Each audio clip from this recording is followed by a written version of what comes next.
Hello, and welcome to Family Folktales from the Nashville Public Library. I'm Susan Poulter, a librarian at the main library. Today's story is The Story of the Three Bears, an English tale from Andrew Lang's Green Fairy Book. Once upon a time, there were three bears who lived together in a house of their own in a wood. One of them was a little small wee bear, and one was a middle-sized bear, and the other was a great huge bear. They each had a pot for their porridge, a little pot for the little small wee bear, and a middle-sized pot for the middle-sized bear, and a great pot for the great huge bear.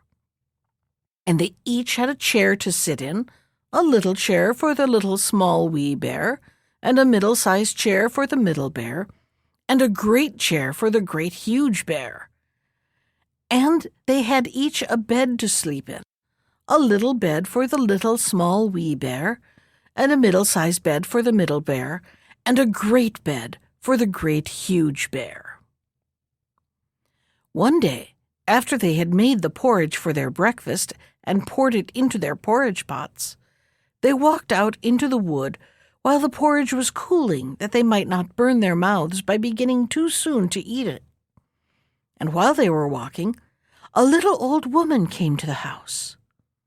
She could not have been a good, honest old woman, for first she looked in at the window, and then she peeped in at the keyhole, and seeing nobody in the house, she lifted the latch. The door was not fastened, because the bears were good bears, who did nobody any harm, and never suspected that anybody would harm them.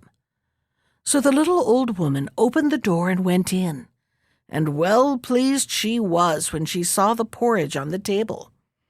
If she had been a good little old woman, she would have waited till the bears came home, and then perhaps they would have asked her to breakfast, for they were good bears, a little rough or so, as the manner of bears is, but for all that very good-natured and hospitable.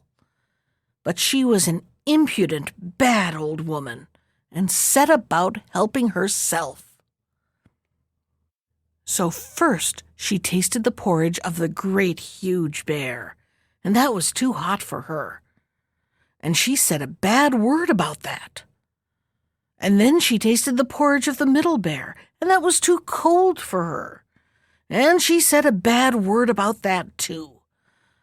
And then she went to the porridge of the little small wee bear, and tasted that, and that was neither too hot nor too cold, but just right. And she liked it so well that she ate it all up.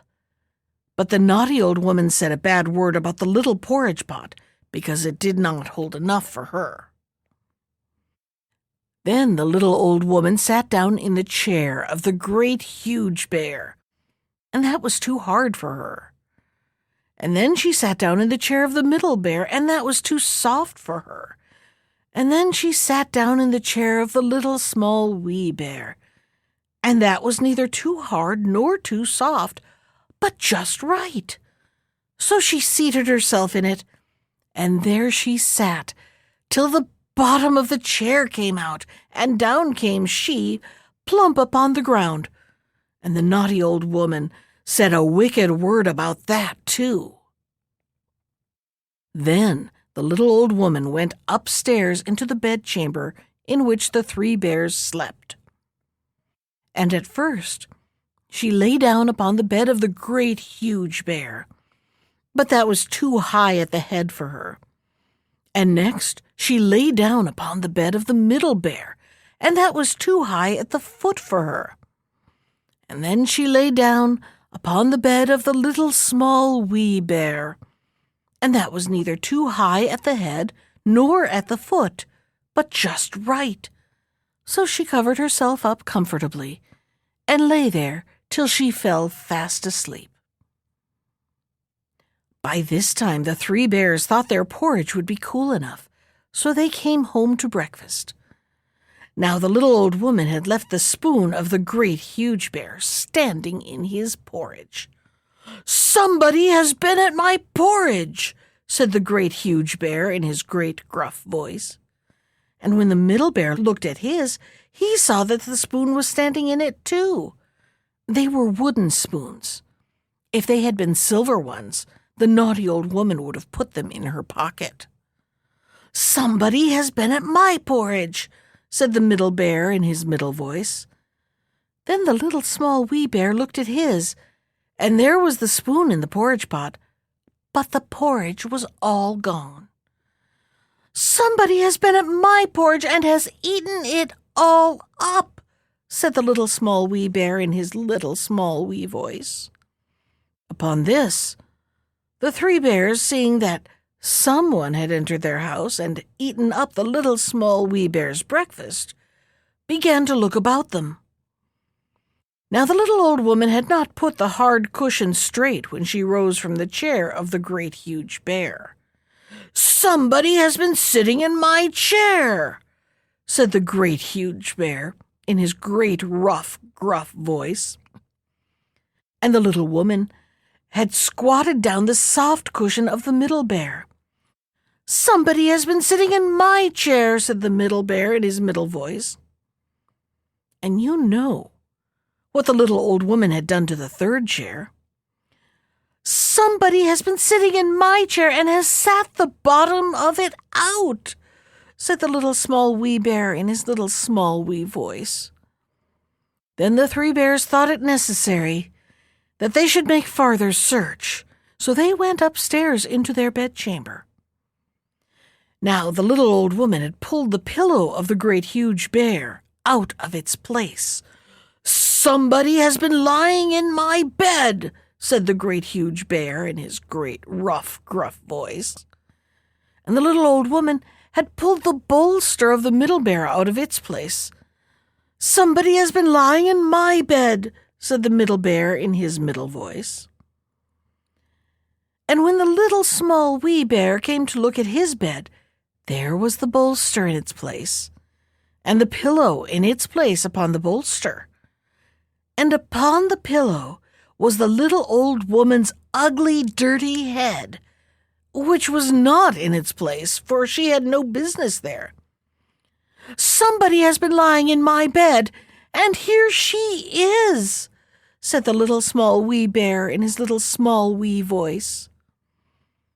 The little old woman had heard in her sleep the great rough, gruff voice of the great huge bear, but she was so fast asleep that it was no more to her than the roaring of wind or the rumbling of thunder. And she had heard the middle voice of the middle bear, but it was only as if she had heard someone speaking in a dream. But when she heard the little small wee voice of the little small wee bear, it was so sharp and so shrill that it awakened her at once. Up she started, and when she saw the three bears on one side of the bed, she tumbled herself out at the other and ran to the window.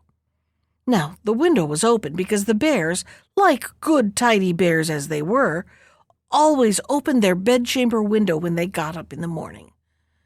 Out the little old woman jumped, and whether she broke her neck in the fall, or ran into the wood and was lost there, or found her way out of the wood and was taken up by the constable and sent to the house of correction for a vagrant as she was, I cannot tell. But the three bears never saw anything more of her. That was the story of the three bears from Andrew Lang's Green Fairy Book. Special thanks to Ginger Sands for our theme music. You can find more of Ginger's music at iTunes or on her website at www.gingersands.com. And if you'd like to comment on today's story, send me an email. I can be reached at susan.poulter, that's Poulter, @nashville.gov. Thanks for listening.